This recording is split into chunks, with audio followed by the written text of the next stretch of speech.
So here's a little recap over the weekend. I just came back from a pool party. It was somebody's birthday. Stayed the night there. Um, took care of the grilling. He was an awesome host. Uh, there's a few things, the next day that we were talking about in the group. Um, Gatekeeping came up, and um, there's a lot of opinions that people have, but a lot of them that they don't share. Um, One thing that they don't say is that it actually exists. Um, it's my better knowledge that uh, if you don't have a driver's license in this world, you're considered a nobody. And everybody, since the invention of the Model T, the very first cars that came out, it's been a necessity because you can't do anything without a car. Um, I had my license taken away when I was 18, and I tried to make some arrangements to get it back after the suspension was up. And well, moving on through the years, they legalized the reason why I was suspended because there was a cop who planted marijuana seeds in my car and then said that I had them in there. Well, now it's legal in the state, and all that stuff is being expunged from records. Uh, so when all this started to transcend, I decided that I was gonna ask, you know, my mom, the guy she was with, he was my stepdad. Uh, Tried to ask them several times to take me to get my license, and they would just kind of ignore me or just say, "What do you got to do?" and then just ignore me, pretty much all the time. And we lived in a place that was non-transit. If you live in a area that's transit, then you've got buses, more other things. But where we lived, we're surrounded by 80 miles of cornfields all around us. So, um, after school, after my license was suspended, and after school, I noticed that I had my own little following kind of in high school, and people just stopped hanging out. I didn't have my license, so I wasn't fun anymore, and that's gatekeeping. Um, but that's not the only way that it happens. Gatekeeping is almost as bad as doxing, if not worse. And so we were talking about it, and I was telling this guy he's kind of like a neighbor to me. Um, that I used to be a '90s mall goth, and back then there was a lot. The goths would be welcoming to you, like if you're another goth and everything. But like they didn't just talk. In our school, they didn't just talk to each other in the groups. You know what I mean? There are popular ones. Like I was pretty popular in school. I mean, I was total gothed out, but like I had friends in like every group, and I owe that mostly for being like the new kid in school because uh, my dad was a service member, so we moved around a lot, and I was always. It seemed like every year in school, I was a new kid in school, so that took a lot of hold into things, and uh, before we got our licenses, what held us together was, that you know we're planning on having it. We're planning on getting our cars, our license, jobs. But I was telling him that the goths back in the '90s would sometimes, like, if you talk to somebody who wasn't a goth but you were a goth, then your gothic friends would kind of like want to know everything, and be like, well, what'd you guys talk about, how long were you guys hanging out, they got to have the details and things. And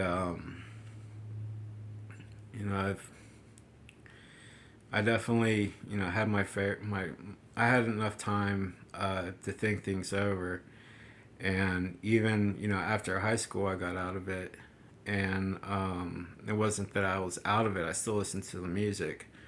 But a lot of things had changed. Like, I had to sell my cars, and I had to get a job, and child support was coming around, and I basically had to, sell all my records to pay child support, and, a lot of different things. But another thing was, and this is where the gatekeeping comes in, is that I talked to a friend, and we decided that it would be of my better interest, because I had child support, that I would try getting my survivor benefits back, because my dad passed away. I was like 16 years old, and I'd gotten those benefits in school, but after I'd finished school, they had stopped the benefits for the time.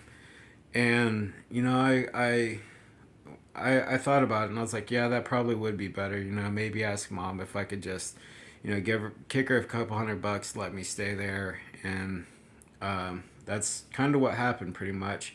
But a lot of things got turned around, and like, it was just crazy back then. Like, it seemed like, just because I'd talked to somebody about my dad's benefits, like, all of a sudden, like, everything that could go wrong went wrong.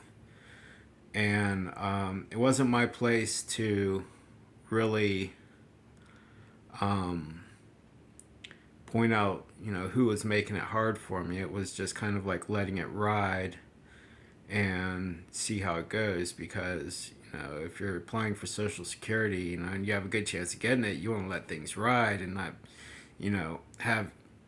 have your fist in some things, and, be somebody that, they're gonna kind of, give you the Hawkeye and stuff. But anyways, uh, yeah, that's a time in my past when gatekeeping became a pretty big issue, and made things really hard for me. And trying to get my license back, that's been a difficult thing. But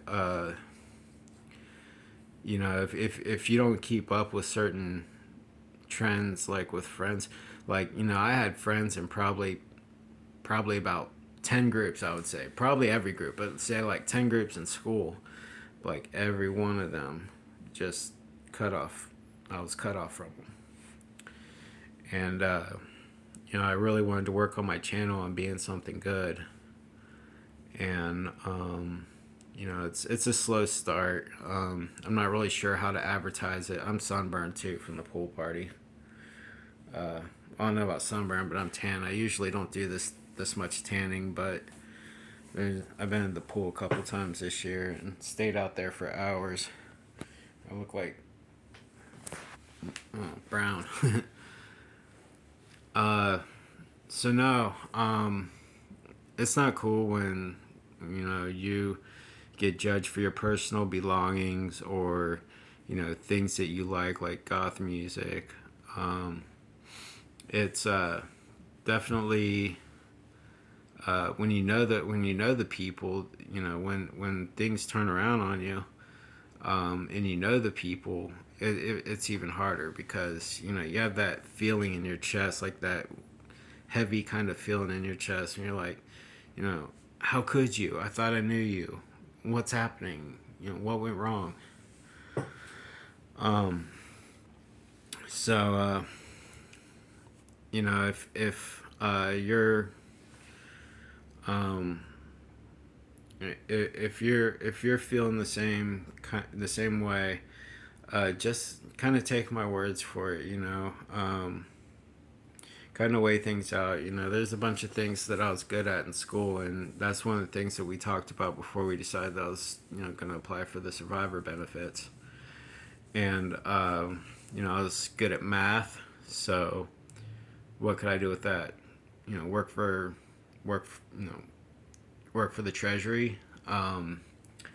What else? I was good at Spanish, so I could move to Texas and be like a border patrol agent. Um, I was good at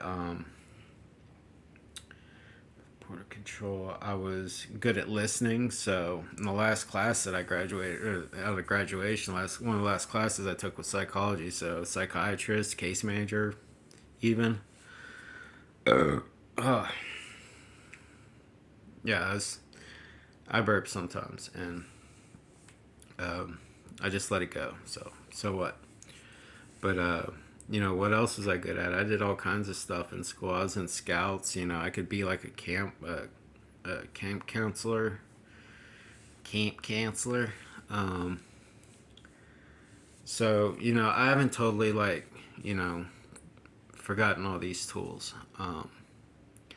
Someday there'll be a place where I can use it and hopefully get a job because this government benefits thing, it doesn't pay very much at all.